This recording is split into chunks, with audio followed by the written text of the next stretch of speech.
Checklist protocol initiated.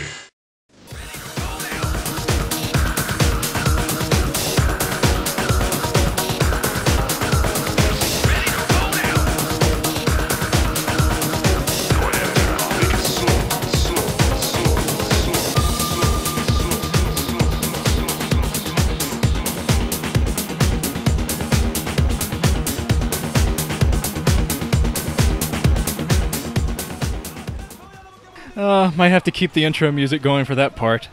Oh god, those freaking mascots, man. They're gonna keep me up at night.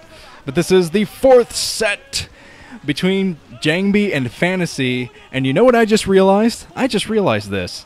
JangBi has not stormed once in this game. Not a single storm from JangBi. After all that hyping, this storm Protoss, he's so well known for those storms, and his little piece of paper next to his computer where they write, like, go me or whatever, it says, like, Storm of God. So it says storm on the freaking paper, but he has not stormed once, no High Templar whatsoever for JangBi. So this is total head games, man. Just like those mascots in the audience. Head games. They'll mess with your head. Wow. Flames shooting out of the stage. Look at that. Freaking devil in that stage. But here we go. Fourth set. And JangBi has a chance to win it 3-1 right now. But I gotta tell you what. We better see at least one storm today. Or I want my money back. Here we go. Except, down at the 8 o'clock position in yellow is Fantasy. That means up at the 2 o'clock position in something is JangBi. And I really do think this is a way to get into Fantasy's head. By not going for High Templar, not going for what he's known for, JangBi is throwing Fantasy off. Fantasy must have prepared for High Templar builds, High Templar harassment builds, stuff like that.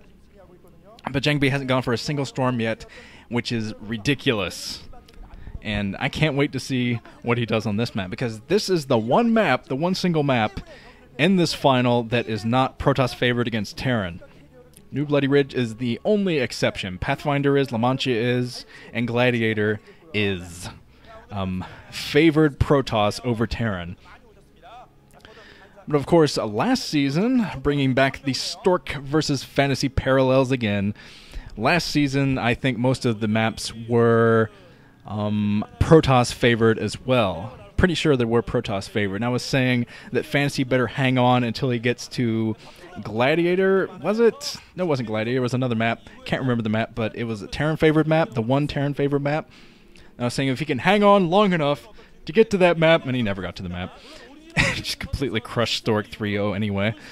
So, yeah, the stats and imbalances in maps don't really matter that much in finals, I've found, just because players they go for such unique strategies that it's really hard to pinpoint.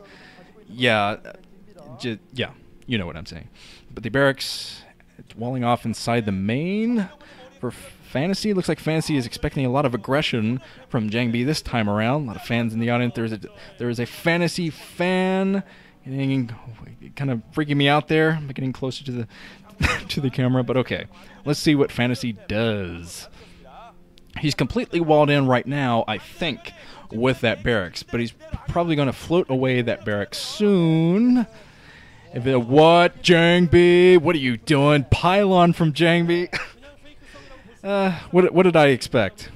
What did I expect, really? JangBi, a madman in this series. And it looks like he's going to go for, I think, a proxy robotics facility or some kind of other hidden tech. Could possibly be hidden Templar archives, but either way, he's got to keep this scout away, somehow keep this scout away from him, because if Fantasy stays in long enough with that scout to see the buildings or lack thereof, he's going to know that something is up. Alright, there is JangBi's. He's going to kind of be caught outside of the main. He's not able to sneak inside to get any scouting information right now. And I think that Yeah, I think the Fantasy was expecting a gas steal, which is why he kind of walled off inside of his main like that. That's what Stork did to Flash on this map in the Pro League. That's how he took him down that way, built some gateways in the middle of the map, which is a little bit more difficult to do these days on New Bloody Ridge. That was on Bloody Ridge. Vanilla Bloody Ridge. But Fantasy is in here with the scout. He's looking around. And what is JangBi going to do? What are you going to do, JangBi? He's researching his Dragoon range. Nothing tricky yet from JangBi, but it might just be because he can't get a probe to that 5 o'clock position because he has really no probes out there to do anything. Maybe he's just trying to play more head games, man. This could just be more head games to get into Fantasy's head. Fantasy gets in there. He sees the lack of the pylon. He thinks, wait a second, what's going on here? He starts to panic. He starts to change his strategy, and it could just be complete head games from JangBi. God, this is an exciting series. But okay, JangBi throwing down his natural expansion. The Nexus coming up. And I think that Fantasy is going to be pushing out soon because I don't think he's taking his second base yet. No, he's working on the 2-fac push, actually. Going to work on the 2-fac push at JangBi's natural expansion. So JangBi's got to get a lot of damage done here with these 2 Dragoons. He's got to keep them both alive, that's for sure, and pick off as many units as he can because Fantasy is pushing out soon as JangBi is expanding. Oh my god, so JangBi's got to fall back. He's got to keep his Dragoons together. Look like he's taking mostly shield damage now. Yeah, just shield damage so far on those Dragoons, so not a big deal there. He has about 3 Dragoons out. The Nexus is coming up. I don't think Fantasy saw that, though. He might have been close enough to see that Nexus, but either way, Fantasy is going to be moving out. Maybe that's why he didn't scout the natural expansion, because it didn't matter that much, because he's moving out no matter what soon. And let's see if JangBi can deal with this. Finally, Fantasy is kicking up the ridiculousness. Yeah, he's going to be pushing out with vultures soon. He already has the mines, positioned. And I don't think that JangBi's going to be prepared for this at all. He sees the vulture, and he's holding the high ground area of the 3 o'clock base. I think just trying to play some more head games with Fantasy, but the head games aren't going to matter in this game because Fantasy's moving out and he has some SCVs to escort these units as well. He's pushing out. The probe sees this though, so JangBi's going to be in the know. He sees the vulture. He sees everything coming his way, so he's got to play on the defensive. If he does not defend well enough, yeah, Fantasy is just going to crush him and get the contain. There's the observatory coming up. 3 gateways up now for JangBi, so that's going to help him a lot in pumping some troops here. But yeah, Fantasy is he's setting up the contain right now. He already has his siege mode ready to take out this natural expansion. He's getting as close to the ridge as he can to make it more difficult to attack those tanks. Very good tank positioning, I have to say, from Fantasy. And now he's building a bunker at the front. Oh, man, JangBi can't let that bunker come up. If he lets that bunker come up, it's going to be the bane of his existence because he needs zealots now, first of all. He needs zealots to push the front. He's going to try to do this with just Dragoons, though, which is going to be a nightmare with those tanks behind the ridge. But here comes the observer for JangBi, just trying to position in there, find the mines. Okay, he got rid of that one single vulture. Was trying to do a little bit of harassment here, but Fantasy pushing forward with more. Oh, some more bunkers coming up. There's finally a zealot out. Going to try to do a mine drag, actually. Unsuccessful. The tanks take it out before it gets the mine drags. Oh, JangBi trying to snipe the tanks. Trying to get to the tanks, but no, the Dragoons go down, and Fantasy has established a very nice contain at this natural expansion. I'm not sure if JangBi's going to be able to break through this or not. With those bunkers there, oh man, there are 2 bunkers at the front, so even if one goes down, the Marines can backtrack to the other one, fall back to the other one. The natural expansion go down soon. He is trying to go in with a zealot bomb, trying to get in there with a zealot bomb to drop on top of the tanks, but with the bunkers there, that's going to ward off the shuttle. Oh man, JangBi. JangBi is in trouble. He's trying to find a way to do this. His natural expansion is gone, but Fantasy does not have an economy now. He's trying to end it from one base. So even though that natural expansion is gone, if JangBi can somehow hang on, which is going to be very difficult, if he can hang on, he might be able to break through this. He's trying to amass troops right now. JangBi is trying to get out some Dragoons, enough Dragoons to really be able to tackle this. But look at this. Excellent contain from Fantasy, knowing exactly where to put his mines to surround a turret there, just putting awkward buildings all over the place. So even if JangBi does push out for a final try to break through the contain attack, I don't think he's going to be able to do it. He's trying to take a base over at the 3 o'clock position, trying to be sneaky over there. Fantasy will eventually catch on. But okay, let's see if JangBi can hold on a little bit longer, because he was moving down with the shuttle I saw, possibly to get some harassment done. Yeah, he is going to try to do a little bit of harassment down inside of Fantasy's main, which could work out great because Fantasy has sacrificed his economy to get on this big attack. So each player is at one base now. The Reavers coming in to take out the SCVs. Fantasy isn't even running his SCVs yet. A lot of SCVs going down. SCVs grouped up. A lot of SCVs going down. 2 Scarabs. So both players, well, Fantasy's economy is dwindling, so the JangBi fan's going crazy now because JangBi is mining. JangBi is mining right now, and Fantasy is not. So JangBi just gotta hold on, buddy. Gotta hold on. He is in there with that Reaver, still with the Reaver, to harass Fantasy and keep him from building any more vultures, I think, is the main threat now. But here comes JangBi trying to do a mine drag. Almost successful with that mine drag. Oh, so close. There were a lot of mines at the front, and he almost dragged into a big grouping of tanks.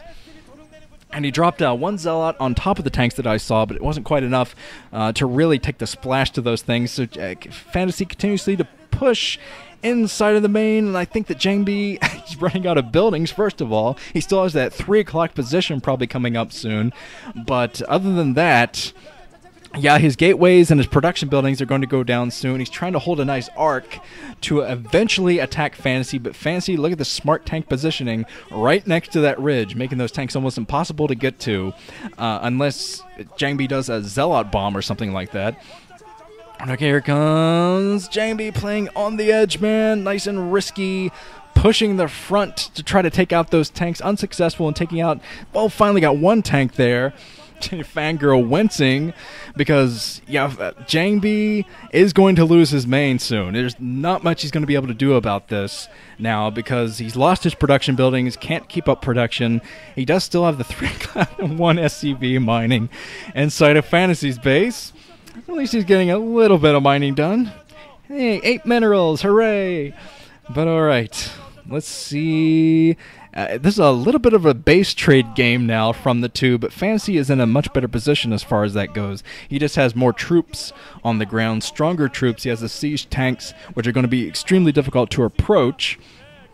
But okay, JangBi is trying to ferry some troops over to the 12 o'clock position and attack from behind or go for Fantasy's base. I don't think he's going to go for Fantasy's base. Oh, man. But either way, yeah, JangBi's main is gone. And sticking with 1 Zealot inside of Fantasy's main. Fantasy trying to jumpstart his economy a little bit with a few SCVs, which are being forced to run away now. Running into the Dragoons, actually. So the SCVs being chased down by JangBi.